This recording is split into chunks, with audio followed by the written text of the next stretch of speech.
여러분들 매일의 삶이 안녕하십니까? 또 신앙생활도 쉽지 않은데 안녕하신가요?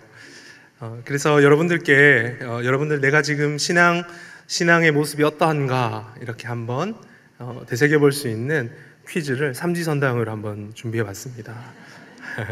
한번 마음속으로만 대답하시고요. 요즘 나의 신앙생활은 어떠한가 한번 생각해 보십시오. 1번 너무 행복하다. 2번 그저 그렇다. 3번 마지못해 한다. 예, 마음속으로만. 예, 신앙생활 우리가 하고 있는데 쉽지 않죠. 우리가 여러 교회 안팎으로 어려움들이 있습니다. 세속화의 물결이 거세고, 그리고 우리가 수십 년 동안 내가 가지고 있던 가치관, 세계관 그런 걸로 살아왔는데 하나님 중심의 삶을 절대 다수의 시간을 세상에서 보내고 있는데 하나님의 법이 다스려지지 않는 세상에서 믿음을 지키면서 살아간다는 것이 쉬운 주제는 아닌 것 같아요. 여러 어려움들이 있지만 그 중에 하나가 변화되고 또 성장하고 하는 일들이 굉장히 느리고 더디다는 것이 우리가 느끼는 어려움입니다. 그럴 만도 한 것이 여러분들 운동이나 악기 한번 배워보셨죠? 유튜브 이렇게 보다 보면 나도 한번 배워봐야지. 그리고 나도 저 사람처럼 훌륭한 퍼포먼스를 낼 수 있을 거야. 그리고 이제 막상 가보면 그 현장에 적응하는 일도 쉽지 않고, 그리고 얼마나 많은 노력과 또 인내와 그런 것들 해야 그 수준까지 올라간다는 것을 뭘 해보면 다 이제 아시리라 생각합니다. 그런데 이제 신앙생활은 그렇게 내 노력으로만 되는 것이 아니고 내 노력의 그 너머에 있는 어떤 분과의 하나님과의 관계 속에 이루어지는 것이기 때문에 훨씬 더 어렵죠. 뭔가 열심으로만 되는 것이 아니라 하나님께서 이 구원과 신앙의 이 마스터키를 가지고 계시다 보니까 그분과 관계되지 않으면 시간이 아무리 지나고 나의 열심을 아무리 쏟아부어도 그 인풋과 아웃풋이 이렇게 맞지 않아요. 나는 열심히 한다고 하지만 목적과 방향이 이렇게 흐트러지면 시간의 양으로는 되지 않는 것이 이제 신앙생활인 것 같아요. 또 하나님께서는 뭔가 한 사람 한 사람에게 강압적으로 이렇게 요구하시지 않기 때문에 그냥 이제 마라톤 같은 이 신앙에 그냥 내가 가만히 있으면 뭔가 나도 잘 모르게 느슨해지는 것 같고 끝이 없는 것 같고 이제 그런 경험들을 신앙의 어느 한 부분에서 다 경험해 보셨으리라 생각합니다. 정말 그런 부분이 있죠. 신앙은 내가 하는 것이지만 하나님의 절대 주권의 영역인 것을 고백하고 정말 그런 영역이라고 생각합니다. 한 성도가 위로부터 부르심을 받고, 오늘 본문에도 부르심, 그 콜링, 소명에 대한 내용이 나오는데요. 한 성도가 부르심을 받아서 복음으로 변화되고 믿을 수 없는 내용들을 믿게 되고, 그리고 성장해가고 변화되어가는 그 모든 일련의 그 과정들은 나의 힘으로 되는 것이 아니라 하나님께서 이끌어 가셔야 그게 가능하게 되는 것이죠. 개인적으로도 신앙생활을 짧지 않은 시간 하면서 겪게 되는 시행착오와 어려움들이 그런 것 같습니다. 여러분들 보시기에 저는 이렇게 신앙생활의 이 세팅 자체가 이 목회 환경이라는 이 교회 안에 딱 이렇게 저는 갖추어진 신앙생활을 하지 않습니까? 그렇게 이제 이 교회 안에서 무언가를 하는 쪽에 있다 보니까 신앙생활 자체가, 그러니까 하나님을 이 사랑하고 알아가는 그 일은 이제 익숙해져 가는 거죠. 거기에 대한 이제 집중력과 나의 그 어떤 노력들은 이제 흐트러지고, 대신 난 여전히 교회 안에 있기 때문에, 아니면 어떤 이제 목사라는 직분을 가지고 어떤 일을 하고 있는 그것으로 하나님을 알아가는 일을 대신 이제 메우려고 하는 그런 시행착오들을 많이 저도 겪었던 것 같습니다. 저만 놓고 봐도 인격과 신앙이 한참 모자란데 하나님께서 어떤 직분을 맡기셨죠. 목사라는 직분을 이렇게 맡겨주셨습니다. 그런데 이것은 내가 목사라는 직분으로 교회 안에서 어떤 일들을 많이 하면 인격과 그런 성품들이 완성되어져 가는 게 아니고, 그렇죠? 그럴수록 하나님을 더 깊이 알아가고 위에서부터 하나님께서 어떤 주권적인 영역으로 날 인도해 가실 때 나도 하나님과 깊이 관계되어요. 그것이 이제 조화롭게 균형을 갖고 그것이 함께 이렇게 이루어져야 우리의 신앙이 견고해져 갈 수 있는 것을 이렇게 삶의 실패의 자리에서 많이 이제 경험하게 되는 거예요. 오늘 본문을 통해서 우리 사랑하는 성도님들과 나누고 싶은 내용도 바로 그 부분입니다. 오늘 바울의 메시지 이렇게 한번 쓱 보면 어떤 이제 한 사람, 하나님을 사랑하는 사람, 그리고 곧 그 사람은 그의 뜻대로 부르심을 입은 사람이라는 것을 알게 되죠. 그리고 그런 사람은 모든 것이 합력하여 선을 이룬다는 것을 이렇게 우리가 표면적인 그 문장에서 이렇게 발견하게 됩니다. 그런데 우리의 신앙이 이 본문에서 이렇게 표면적으로 말하는 그 의미로 충분한가 이렇게 했을 때는 여전히 해결되지 않는 부분이 있는 것 같아요. 무슨 이야기냐 하면 한 번만 더 달리 생각해 보시면요, 여러분, 하나님을 사랑하는 자, 합력하여 선을 이루어가는 그 하나님을 사랑하는 자로 이렇게 세워지려면 바깥으로부터 하나님의 사랑이 먼저 부어지고 하나님의 사랑을 받은 사람이 위로 하나님을 사랑할 수 있게 되는 거예요. 그래서 어떤 게 표면적으로 하나님을 사랑하는 누군가보다 그 하나님을 사랑하게 만드는 그 하나님의 역할, 그런 영역, 그런 것들을 우리는 본문에서 함께 봐야 되는 것이죠. 그의 뜻대로 부르심을 받은 자 이렇게 되어 있는데, 아, 부르심을 받은 누군가가 있구나 생각하지만 조금만 달리 생각해 보면 위에서 강권적으로 부르신 분이 계실 때 부름받는 이 소명이 가능한 것이죠. 합력하여 선을 이루는 것도 나 혼자 열심히 한다고 되는 것이 아니라 모든 일을 합력하여 선을 이루어 가시는 하나님의 섭리와 통치와 다스림이 나의 삶에 이렇게 묻어날 때 종국에 그런 일들이 가능해진다는 것을 생각해 보면 그냥 나 혼자 신앙생활 열심히 하거나 아니면 나는 넋을 놓고 하나님이 알아서 해주세요 하거나 그런 이제 균형을 잃은 모습으로는 시간이 지나도 그냥 이렇게 갈 수 있다는 것이죠.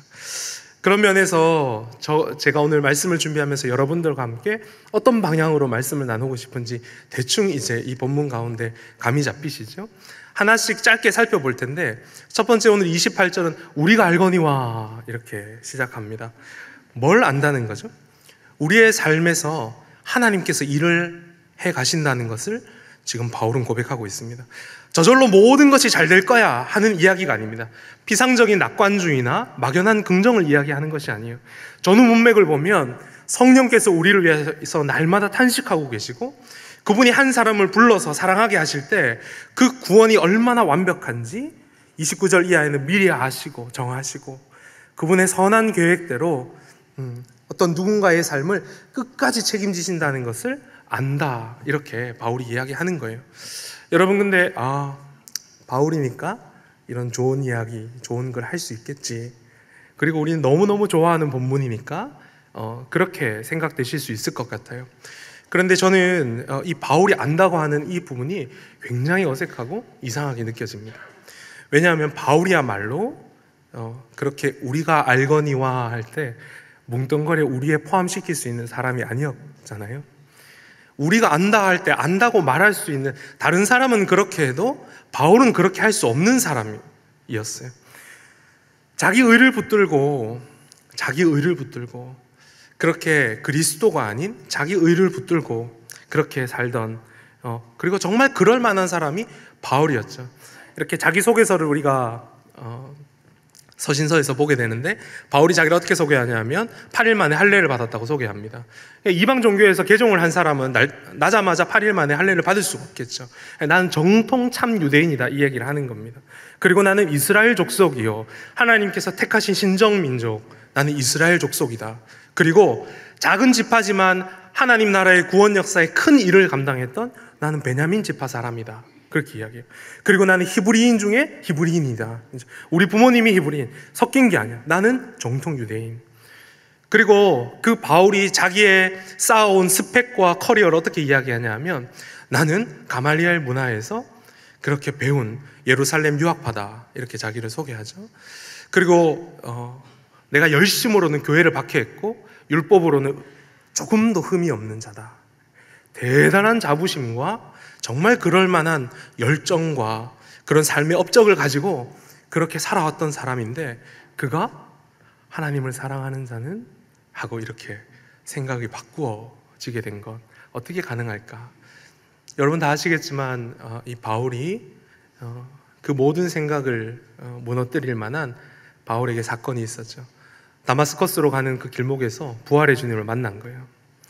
자기 편에서는 아무리 의로운 행동을 하고 열심히 율법을 외우고 행하고 해도 다다를 수 없는 그 의, 그 되시는 그 주님을, 찾아오시는 주님을 만나게 된 것이죠. 오늘 본문의 의미로 해석하면 바울이 그의 뜻대로 부르심을 받게 됩니다. 콜링을 받게 되는 지점이 바로 그 지점이죠. 가치의 대전환이 일어나고 이때까지 붙들고 살았던 그 모든 것들이 헛것이었구나.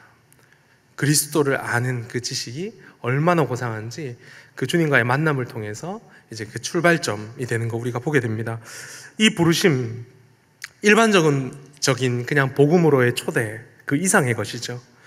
하나님께서 여러분 한 사람을 부르실 때는 그냥 이렇게 부르시는 게 아니라 마음의 소원과 목적을 가지고 그분의 선한 뜻대로 여러분 한 분 한 분을 부르세요. 왜냐하면 하나님께서 하시는 일이 그렇기 때문이에요.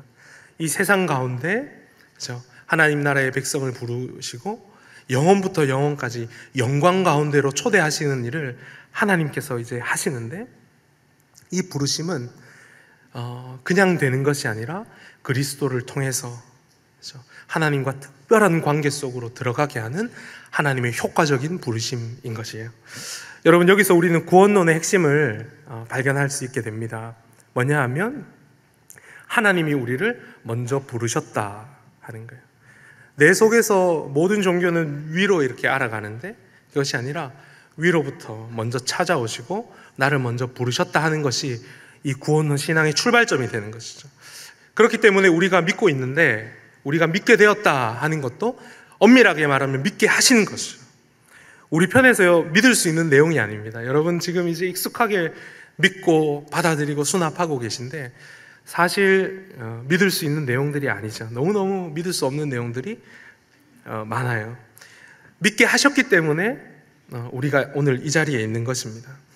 구원에 있어서 그 출발도 완성도 하나님 그분이 주도해 가십니다. 이 구원의 마스터키를 하나님이 갖고 계신 것이죠.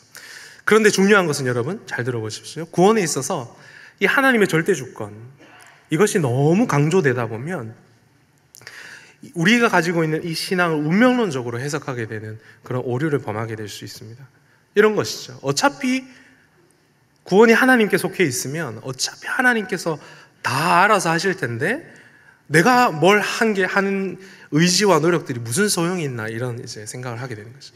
구원은 하나님께서 하시는 게 맞죠. 그렇게 이제 너무 이제 한편으로 치우쳐 생각하다 보니까 그럼 내 노력이 뭔 상관이 있어? 구원할 사람 구원하시고 안 할 사람 안 하시고 하나님의 영역인데 내 의지가 무슨 소용이 있어? 이제 이런 오류에 빠지게 되는 경우들을 보게 됩니다. 여러분 처음 신앙생활 하시는 분들이 가장 많이 질문하시는 이제 질문 중에 하나가 이제 창세기를 딱 펴시기 때문에 이런 질문 하시죠. 하나님은 아담이 범죄할 걸 알면서 왜 선악과를 애초에 만드셨냐 하는 거예요. 선악과를 먹을 줄 알고 계셨는데 왜 먹지 말라고, 왜 걸려 넘어지게 그런 전제를 다루셔서 왜 아담과 하와를 죄에 빠지게 하셨냐 하는 것이죠. 여러분 어떻게 생각하시나요? 이것은 예정을 잘못 오해한 것이죠. 어떤 하나님께서 모든 일을 예정하셨다 하는 이 부분을 어떤 하나님께서 아주 디테일한 부분까지 각본을 이렇게 짜놓으시고 우리 인생들은 거기에 맞춰서 그냥 연극을 하는, 그 각본대로 그냥 이렇게 맞추어서 이렇게 행하는 것으로 인식하기 때문에 거기서부터 오는 오류입니다. 하나님은 절대 악을 조장하시는 분이 아니고, 그리고 어떤 삶의 그 인생들을 짜여진 각본대로 조정하시는 분이 아니시죠. 하나님은 선하신 분이세요. 하나님의 주권과 예정을 그렇게 이해할 수 없습니다. 하나님은 우리 한 사람 한 사람에게 자유의지를 주셨어요. 자유롭게 생각하고 선택하고 결정하고 내가 원하는 길을 갈 수 있도록 하나님 그런 자유의지를 주셨어요. 그런데 여러분들이 잘 아시는 것처럼 우리가 가지고 있는 자유의지만 가지고 하나님을 만날 수 있는 것은 아니죠. 알 수 있는 것은 아니에요. 하지만 그렇게 선택하도록 그런 의지를 주셨어요. 여러분 출애굽기 5장을 한번 생각해 보시면 모세와 아론이 그 애굽의 대왕 바로 왕에게 가서 내 백성을 보내라 하는 게 1절입니다. 이스라엘 백성들 이제 하나님께서 그 출애굽의 대서사시를 이제 써내려 가시면서 이제 그 애굽의 압제에 그 노예 생활하고 있는 백성들을 구하시려고 그 세상의 권세를 쥐고 있는 바로 왕에게 가서 내 백성을 보내라 이렇게 대언하게 하시죠. 2절에 바로가 어떻게 이야기하죠? 여호와가 누군데? 이렇게 얘기합니다. 여호와가 누군데 내가 내 노동력들을 보내야 돼? 이 이야기를 하는 거예요. 바로의 입장에서 바로가 선택한 거예요. 하나님께서 바로가 애초부터 그렇게 완악할 거라고 조종하신다는 그 전제가 성립되지 않는 거예요. 바로 입장에서는 이 가지고 있는 권세, 애굽이라고 하는 대제국, 그리고 그 제국을 받들고 있는 그 노동력들을 포기할 이유가 없는 것이죠. 자기가 선택해서 하나님 누군데? 내가 왜 보내야 돼? 여러분, 선악과 문제도 아담과 하와가 뱀의 유혹을 받아 먹을 수도 있고 먹지 않을 수도 있는데 부부가 결정해서 한 일이에요. 하나님께서 일일이 조정하셨다 하고, 그리고 선악과를 미리 먹을 줄 알면서도 그렇게 선악과를 굳이 두시고 먹을 줄 알면서도 먹지 말라고 하셔서 걸려 넘어지게 한다는 전제는 하나님의 예정을 너무 이제 오해하는 부분이라고 생각합니다. 바른 예정이라는 것은 이 세상의 모든 일들이 하나님이 어떤 딱 정해놓으신 틀과 각본 안에서 우리의 인생들은 그저 연극을 하고 그 짜여진 각본대로 그냥 이렇게 가서 하나님이 원하시는 결론에 도달하는 그런 것이 예정이 아니라, 하나님께서 오히려 어떤 일들을 하실 때 즉흥적인 감정대로 하시는 분이 아니라 미리 아시고 정하시고 그분의 선하신 뜻과 계획을 따라 한치의 오차 없이 그렇게 행하신다는 하나님의 주권 통치를 말하는 것이 하나님의 예정입니다. 여러분, 또 여러분들 처음 이제 신앙생활 하시는 분들이 많이 고민하시는 주제 중에 하나가 그 다음은 이런 거죠. 하나님 그 구원하시는 영역이 하나님께 있는데, 그럼 한 가지, 왜 구원할 사람 구원하고 안 할 사람 안 하냐는 거죠. 어차피 하나님 구원할 사람 정해져 있고 안 할 사람 정해져 있는 그 하나님이 공평하신가, 이렇게 이제 질문하는 것들 이제 많이 듣게 됩니다. 여러분, 어떻게 생각하세요? 우리 편에서 그렇게 생각할 수 있는데 한 번만 하나님의 편에서 한번 생각해 보십시오. 누구는 구원하고 누구는 구원 안 하나 하는 이 질문, 속상한 마음이 그럴 수 있죠. 그리고 정말 하나님의 어떤 성품과 그런 영역에 대한 그런 질문일 수 있어요. 궁금증일 수 있어요. 하지만 한 번만 더 엄밀히 말하면 누구는 구원받고 못 받는 게 아니라 그 누구도 구원받을 수 없다는 것이 원래의 전제입니다, 여러분. 그렇죠? 그런데 중요한 것은 그 누군가를 하나님이 구원하셨다 하는데 포커스를 맞춰야 돼요. 무슨 이야기인지 이해되시죠? 누구는 받고 못 받고 이거를 우리가 불평할 수 있는 주제가 아니라 원래는 아무도 안 되는 건데 하나님이 하셨다는 것을 우리가 주목할 때 우리는 이 구원을 달리 볼 수 있게 되는 것이죠. 아침에 제가 쉽게 설명한다고 하고 있는데 좀 어려우실 수 있을 것 같아요. 네. 그래서 저는 오늘 요만큼 하고, 여러분 교회 소식 6번에 보시면 신앙훈련학교 신청이 있습니다. 거기에 화요일 저녁에 기독교 교리가 개설돼 있어요. 다음 주까지 여러분 신청하시기 바랍니다. 이게 예정과 예지와 소명과 성화와 영화, 이 지금 하나님의 구원의 경륜이 지금 이 시간에 다 할 수는 없어요. 이 어렴풋 이해되고 이렇게 하는데 명쾌하지 않는 분들은 신앙훈련학교 홈페이지에서도 할 수 있습니다. 신청하셔서 하나님의 소명에 대한 부분 좀 이해하시면 좋을 것 같아요. 하나님께서 그의 선한 뜻과 계획을 따라 부르심을 입은 자를 이렇게 계속 찾고 계신다는 거. 이게 이제 오늘 본문에서 말하는, 바울이 안다 할 때 하나님은 그 뜻대로 누군가를 부르신다 하는 내용이 오늘 본문에 포함되어 있습니다. 그런데 그 사람은 누구냐 하면 하나님을 사랑하는 자예요. 하나님의 뜻을, 그죠? 그 뜻대로 부르심을 입은 사람은 하나님을 사랑하는 거예요. 근데 그 앞에 뭐가 필요하냐면 하나님의 사랑을 받은 사람이에요. 하나님께서 사랑하셨기 때문에 부르셨어요. 그리고 그 사랑을 받은 사람은 하나님을 사랑한대요. 이게 이제 성립이 돼야 되는 거예요.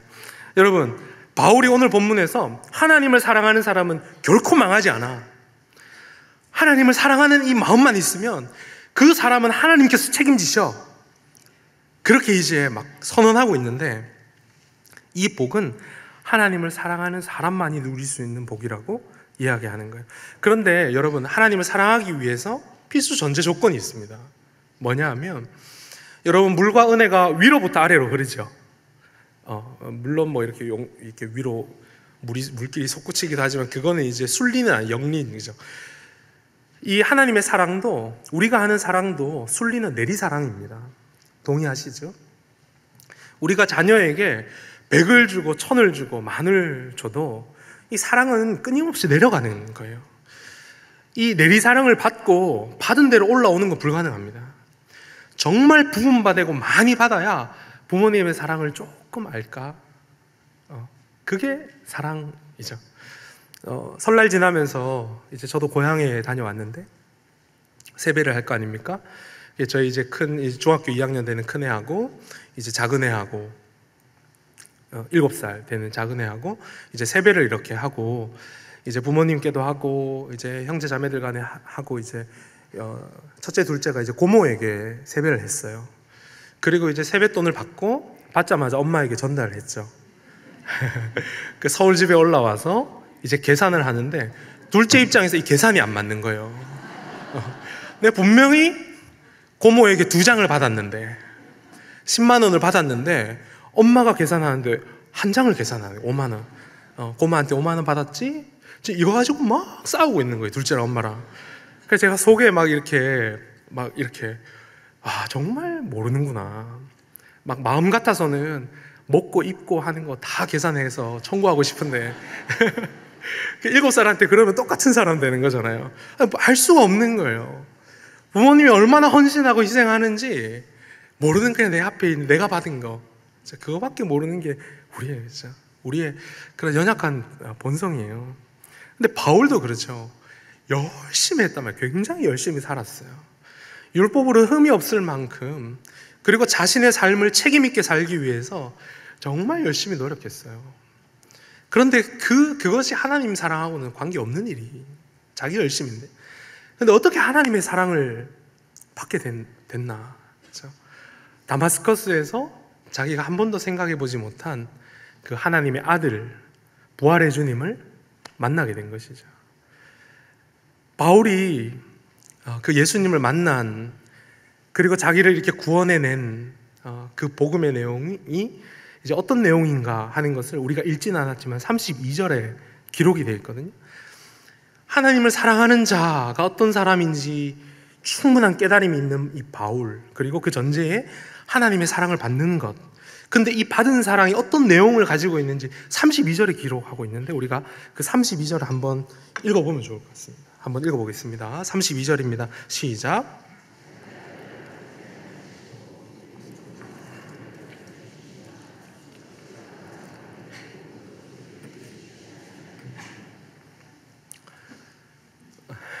이해가 되십니까?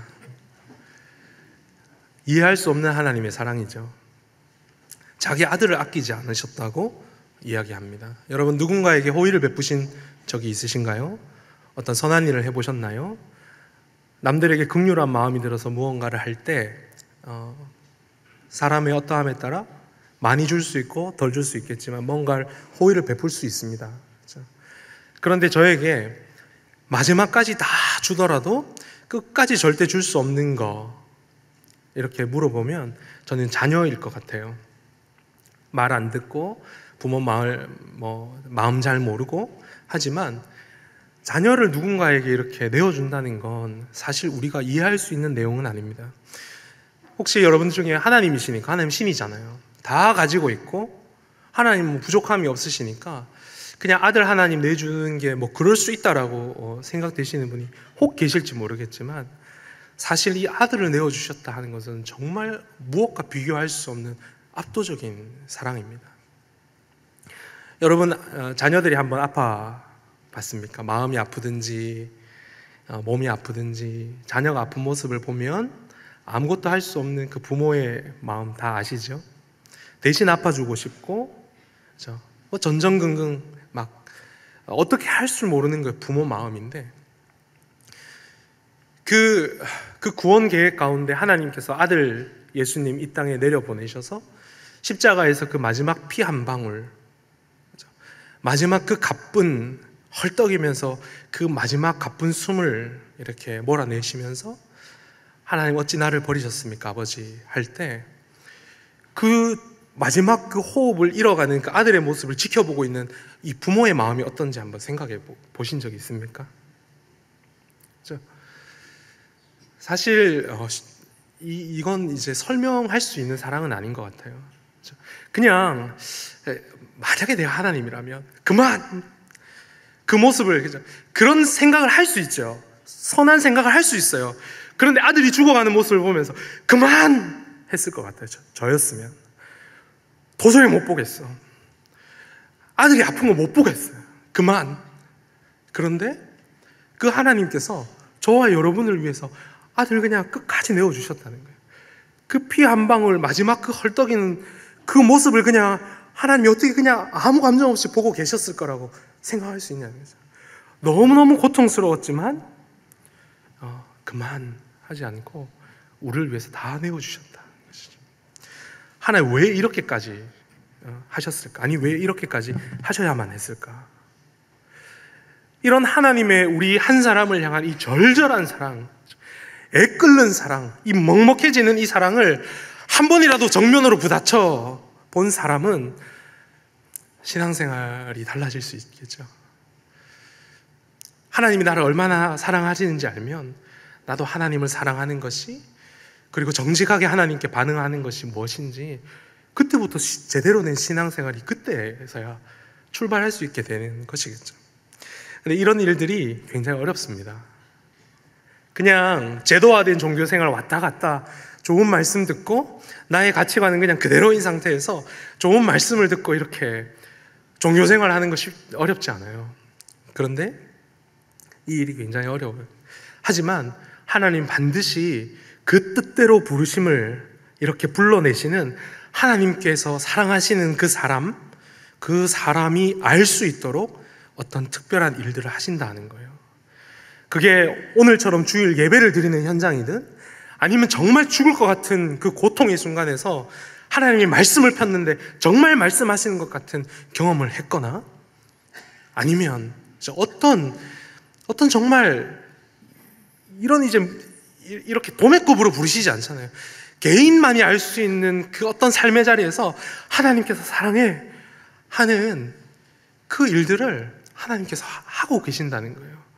어렵지만. 그래서 호세아 선지자 여러분 한번 보시면요, 이스라엘 백성들이 하나님의 사랑을 너무 모르니까 하나님께서 호세아를 불러다가 이런 이야기 하시죠. 호세아야, 음란한 여인 고멜과 결혼해라. 너무너무 황당하고 고통스러웠겠죠. 그래서 하나님께서 선지자에게 하신 명령이니까 이 음란한 여인 고멜을 집에 데리고 옵니다. 근데 이제 가만히 보니까 이 고멜이 데리고 오면 집을 나가고 집에 데려다 놓으면 또 집을 나가고 하니까 마음이 너무 이제 무너져 내린 거예요. 성경에 그런 내용이 나오진 않겠지만 이런 이제 토로를 했겠죠. 하나님, 한 번밖에 없는 결혼인데 이런 이제 음란한 여인 고멜과 하라는 것도 전 사실 이해가 안 됐지만 어떻게 사랑을 해보려고 했는데 이제 데려다 놓으면 도망가고 하니까 너무 힘들어요. 하나님, 그 이야기를 호세아서에 하고 있잖아요. 하나님 뭐라고 말씀하십니까? 호세아야, 너무너무 아프고 힘들지? 그 아프고 힘든 마음이 이스라엘 향한 내 마음이란다. 내 품에 데려다 놓으면 세상이 좋다 그러고 데려다 놓으면 나가는 그 백성들 너무너무 보고 있으면 마음이 아파. 그렇지만 자녀들을 포기할 수가 없어. 그래도 너희는 날 한 번도 사랑하지 않지. 하지만 난 여전히 너희를 사랑해. 호세아가 그냥 말로만 들어서는 모르는 그것을 자신이 이제 특별한 어떤 그 계기 가운데 거기서 이제 하나님의 마음을 이렇게 딱 이렇게 맞닥뜨리게 된 거죠. 아, 이게 하나님 마음이었구나. 그리고 이제 호세아서를 막 써가는데 6장에 나오지 않습니까? 우리가 여호와께로 돌아가자. 그가 우리를 찢으셨으나 도로 낫게 하실 것이요, 우리를 치셨으나 우리를 싸매실 것이라. 우리가 여호와를 알자. 그분의 사랑을 알자. 힘써 그분을 알자. 이렇게 자신의 그 특별한 경험 가운데 주님의 사랑을 이렇게 깨달아 버린 거죠. 저에게도 그런 이제 특별한 계기가 있습니다. 오늘 아침에 다 나눌 수는 없고 또 특별히 제가 한 몇 년 전에 이렇게 나대배 설교할 때 제 풀스토리는 한번 말씀을 드렸어요. 그래서 다 하진 않지만 저도 자녀의 아픔을 이렇게 경험하면서 하나님을 붙들고 씨름하는 가운데 그 자녀를 보는 그 안타까운 마음과 그 사랑하는 마음을 이렇게 느끼는 가운데 오히려 나를 사랑하신 하나님의 마음을 거기서 저도 발견하게 된 거죠. 인격적으로. 그전에는 사실 하나님이 나를 사랑하신다 하는 그런 내용이 사실 그렇게 와닿지 않았습니다. 오히려 나의 삶의 자리자리마다 하나님이 나를 사랑하시지 않는 증거들, 그런 모습들을 너무 많이 확인하면서 많이 좌절했던 적이 있어요. 하지만 변함없는 진리는 하나님께서 십자가에서 우리 위한 사랑을 확증하셨고 그 일을 수납하고 믿는 모든 자에게 하나님께서 은혜와 사랑을 부으신다는 것을 그렇게 분명하게 그렇게 말씀하고 있습니다. 우리가 아무리 생각해도 자녀를 키워본 입장에서 하나님의 그 사랑, 아들을 내어주시는 것은 흉내조차 낼 수 없는 그 사랑을 하나님 온전히 이루셨다 할 때 그 사랑에 부딪히면 그 누구도 변절할 수 없겠죠. 그렇죠? 그 내려오신 사랑을 알 때 우리도 하나님을 사랑하는 자, 이것이 성립이 된다는 것이 오늘 본문의 내용입니다. 이런 이제 배경을 가지고 제가 정말 여러분들과 나누고 싶은 이 마지막 주제, 모든 것이 합력하여 선을 이룬다는 이 주제 마지막으로 한번 살펴보겠습니다. 여러분, 모든 일이 합력해서 선을 이룬다 하는 거 다 우리가 원하는 삶이죠. 고난일 수 있고 때로는 눈물과 아픔이 있는 삶인데 결국 잘 될 거야. 이런 이제 희망의 메시지 싫어하는 사람이 있겠습니까? 근데 하나님께서 주시는 이 약속의 말씀은 아무에게나 주시는 것이 아니라 이미 나누었듯이 하나님을 사랑하는 자, 그리고 하나님께서 부르신 자들에게만 주시는 하나님의 특권이에요.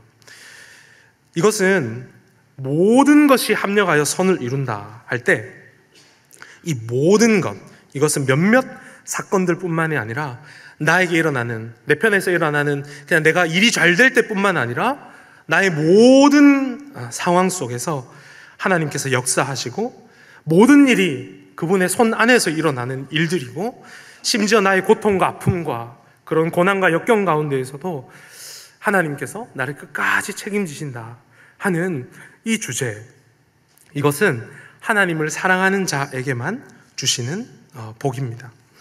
여러분, 이 땅에서 일어나는 모든 일들은, 하나님의 허용 없이 일어나는 일들은 아무것도 없습니다. 그렇죠? 심지어 참새 한 마리가 땅에 떨어지는 것도 하나님께서 허락하셔야 되는 일이라고 그렇게 주님 말씀하세요. 그분의 특별한 섭리 가운데 모든 것을 그분의 섭리와 계획 가운데 조화롭게 이루어 가시는 것이 하나님의 통치 방식입니다. 그런데 그렇기 때문에 하나님을 사랑하는 자들도 모두에 말씀드렸듯이 일일이 다 조정하시지 않기 때문에 우리가 자유롭게 결정할 수 있게 하나님 그런 이제 결정권들을 주세요. 우리가 하나님의 형상을 따라 지음받고 그냥 믿음도 이렇게 목을 조르는 방식이 아니라 우리가 자원해서 하나님을 신뢰할 수 있도록, 그러니까 어떤 면에서 굉장히 느슨하기도 하고 그럴 수 있지만 하나님은 어쨌든 강압적인 방식으로 일을 하시지 않기 때문에 우리가 자유롭게 어떤 일들을 할 수 있도록 선택권을 일정 부분 이렇게 주셔요. 그런데 중요한 것은 우리가 어떤 돌발 상황을 만들어내더라도 내가 하나님을 사랑하는 가운데 나의 생각과 모든 행동이 완벽할 수가 없잖아요. 그래서 때로는 어떤 결정을 할 때 잘못된, 지나고 나면 후회스러운 일들을 또 생각하고 계획할 때도 있죠. 다시 되감기 하면 다시는 그런 결정을 안 하고 싶은 순간도 하나님이 일단 허용해 놓으신단 말이죠. 그렇죠? 우리가 하나님을 믿는다고 하지만 우리의 생각이 다 하나님의 뜻을 헤아릴 수 있는 상황이 아니기 때문에 우리가 자유롭게 어떤 일들을 할 수 있도록 열어놓으셨어요. 하지만 종국에는 하나님은 우리의 어떤 돌발 상황에도 당황하지 않으시고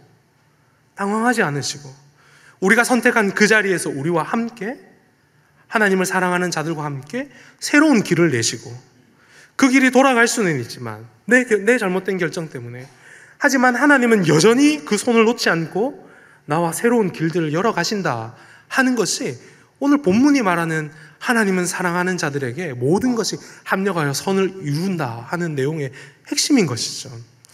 여러분, 하나님은 정말 그런 분이세요. 우리의 어떤 선택에도 당황하지 않고 그분의 뜻과 선한 계획들 이루어 가시는 분이세요. 그것을 우리는 뭐라고 하냐면 섭리라고 부르죠. 섭리. 오늘 성경보다 킹 제임스 버전의 이 번역을 보면 조금 더 잘 이해할 수 있는데요, 이렇게 킹 제임스 버전을 해석해 번역하고 있습니다. 모든 것이 함께 역사하여 하나님을 사랑하는 자들에게는 모든 것이 선이 되게 하신다. 이렇게. 이게 섭리인 것이에요. 모든 것이 이렇게 어우러져서 막 뭔가 역사의 흐름을 다 우리가 놓치고 있고, 어떤 이제 일정한 부분의 모든 상황들을 우리가 다 알지 못하고 이렇게 가지만, 하나님은 모든 것들을 이렇게 하나님 손 안에서 다루어서 결국 모든 것이 선이 되도록 하실 수 있는 분이 정말 하나님이신 거죠. 말씀을 마무리하기 전에 그 하나님의 섭리가 가장 잘 묻어 있는 사람 요셉 한번 생각해보고 말씀을 마무리하려고 합니다. 요셉 너무 좋아하시죠? 부모님의 특별한 사랑을 받은, 색동옷 입고 자란 그 요셉. 그 요셉이 다 크기도 전에 그 하나님의 하나님이 아니라 그 부모님의 사랑을 막 이렇게 받는다는 이유로 형들의 시기를 받아서 애굽에 팔려가게 됩니다. 그 어린 나이에 팔려가게 돼요. 얼마나 두렵고 얼마나 외롭고 고통스러웠을까.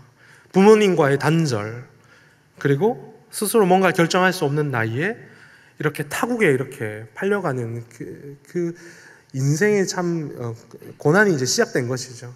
보디발의 집에 이렇게 팔려가서 노예 생활하면서 보디발의 아내에게 이렇게 불미스러운 일을 겪기도 하고, 아무튼 그 모든 상황 가운데 요셉이 하나님을 붙들고 이렇게 어떤 상황들, 또 특별히 그 역사 속에 애굽의 기근을 준비하는 그 상황 가운데 아주 지혜롭게 이렇게 행동을 해서 요셉이 이제 애굽의 총리가 됩니다. 그렇죠?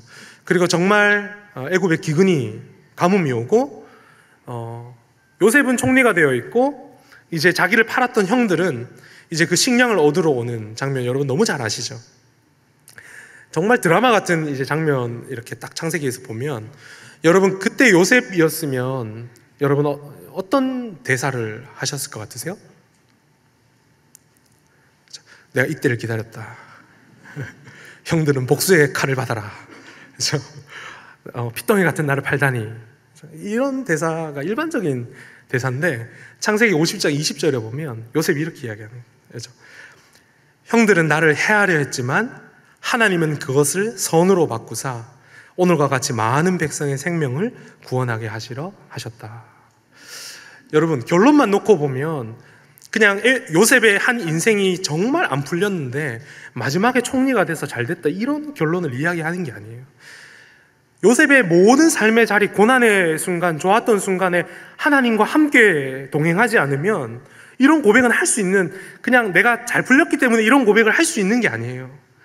고난 중에도 끝까지 하나님의 섭리를, 다 이해할 수 없는 상황에서도 하나님의 섭리를, 하나님의 일하심을 신뢰하면서 한 걸음 한 걸음 오고, 그게 정말 역사의 한 자락에서 나라의 큰 기근 가운데, 그죠? 내가 애굽에 와서 총리가 된 것, 형들이 팔았기 때문에 그 모든 고난을 재해석해내면서 그렇게 하나님의 섭리신앙을 고백하는 요셉의 모습을 이렇게 보게 됩니다.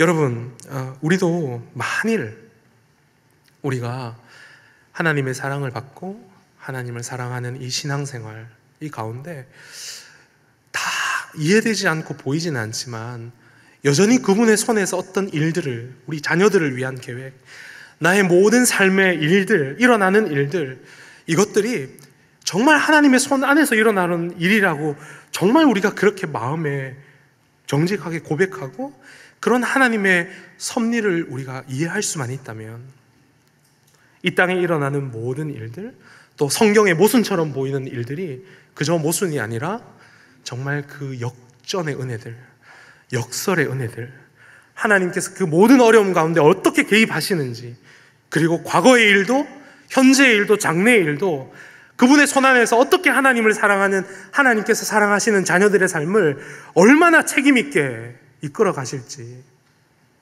우리가 이 섭리를, 하나님의 일하심을 볼 수만 있다면 우리의 고통과 고난의 탄식 대신, 그죠? 그 어려움의 자리에서도 그 고난을 재해석해내면서 여전히 신실하게 일하시는 하나님을 따를 수 있지 않을까요? 역사에 일어나는 일들, 우리나라 안팎에 일어나는 그 모순적이고 하나님이 정말 일하시고 계신다면 어떻게 이런 일들이 일어나냐고 할 만큼 모든 원망을 하나님께 쏟아내고 싶은 그 순간에서도 하나님의 이 섭리를 이해할 수만 있으면 우리는 하나님의 그 완전한 승리를 의심치 않고 오늘도 이 땅의 회복과 공의와 하나님 나라를 위해서 묵묵하게 믿음의 길을 가면서 기도의 자리를 지킬 수 있게 되지 않을까요? 말씀을 마무리하면서 여러분, 하나님을 사랑하는 마음이 있으면 그 인생은 하나님이 결코 포기하지 않고 붙들고 가신다 하는 것이 오늘 이 바울의 확신 가운데 모든 것이 합력하여 선이 이루어질지도 몰라, 이런 고백이 아니에요. 모든 것이 합력하여 선이 될 수도 있고 안 될 수도 있겠다, 지금 이런 이야기가 아니에요.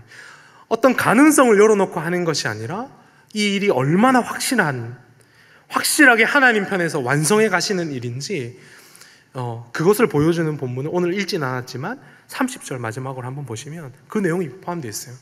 여러분 29절 보시면요, 여러분 한 사람 한 사람을 미리 아셨대요. 미리 정하셨대요. 그리고 미리 정하신 사람들을 부르셨대요. 그리고 그 사람들을 의롭게 할 뿐만 아니라 30절에 가면 그 사람들을 데리고 쭉 가셔가지고 마침내 그 사람이 어떻게 된다고요? 영화롭게 하셨느니라. 과거형으로 이미 하나님께서 영화롭게 될 수도 있고 아니면 조금 부족한 상태로 구원받을지도 몰라, 이런 이야기가 아니에요. 그냥 성경의 용법 중에 반드시 하나님께서 완벽하게 이루어질 일이기 때문에 이거는 된 거나 마찬가지다라고 확신할 때 쓰는 용법이 이 하셨느니라는 이 과거형 성경의 용법이라는 것이죠. 여러분들의 신앙을 나의 렌즈로 보면 너무너무 불완전하지만 그분이 얼마나 신실하시고 그분이 하시는 일이 얼마나 선하신지 우리가 정말 하나님의 사랑 안에서 그것을 깨달을 수 있으면 우리의 삶이 달라질 것입니다. 여러분, 세상에 완벽하게 개런티 되는 게 있습니까? 정말 누구도 허물어뜨릴 수 없는 권세, 힘, 이런 거 보이지만 그게 정말 내일을 담보하나요? 희망을, 세상도 내일에 대한 희망을 이야기하지만 사실 따라가 보면 희망 고문일 때가 너무너무 많습니다. 하지만 하나님이 여러분 한 사람에게 소원을 품고 하시는, 여러분 심령에 심으시는 소망은 여러분들을 실망시키거나 결코 부끄럽게 하지 않으세요. 하나님께서 시작하신 일은 그분이 완성하십니다. 우리가 읽진 않았지만 로마서 5장 5절에 보면 우리가 품는 이 소망, 부끄럽게 하지 않는 소망, 5장 5절에, 로마서 5장 5절에 우리를 부끄럽게 하지 않는 소망이 있다. 그분의 소망은 결코 우리를 하나님 앞에서나 어떤 사람들 앞에서 부끄럽게 하지 않는다. 왜냐하면 그것은 십자가에서 그 사랑을 확정하셨기 때문이다. 그렇게 로마서 5장 8절에 고백하는 것이죠. 여러분, 저도 이렇게 말씀을 전하고 있지만 매일매일 두려움과 근심과 불안, 여전히 미생인 삶을 살아가면서 내일은 어떻게 될까? 나의 삶은 어떻게 될까? 이런 말씀을 전하고 있는 저도 자주자주 낙심이 되고 앞으로의 삶에 대한 그 희미함 가운데 많이 마음이 무너질 때가 있는데요. 여러분, 오늘 본문 말씀, 우리의 마음에 하나님을 사랑하는, 하나님의 사랑이 부음받고 하나님을 사랑하는 그 마음이 우리 속에 있다면 여러분의 삶은 끝까지 하나님이 책임지십니다. 여러분의 삶, 하나님을 붙들고 있다면 결코 그 삶은 망하지 않습니다. 우리의 고난이라도, 우리의 잘됨이라도 하나님은 이 모든 일들을 합력하여 반드시 하나님의 선으로, 여러분 편에서도 최선의 선으로 하나님께서 약속하시고 반드시 이루시는 분이 우리 하나님이십니다. 사랑하는 성도님들, 또 한 주간의 삶을 살아내실 때 정말 이 진리의 말씀을 붙들고 그렇게 하나님과 동행하면서 그렇게 하나님을 사랑하는 것이 우리의 삶의 최고의 가치이고, 하나님의 사랑을 이렇게 누리시면서 그렇게 삶의 어떤 자리에서도 주와 동행하시는 그런 하나님께서 기대하시는 자리까지 그렇게 자라가시는 모든 남서울의 성도님들 되시기를 간절히 바라고 축복합니다.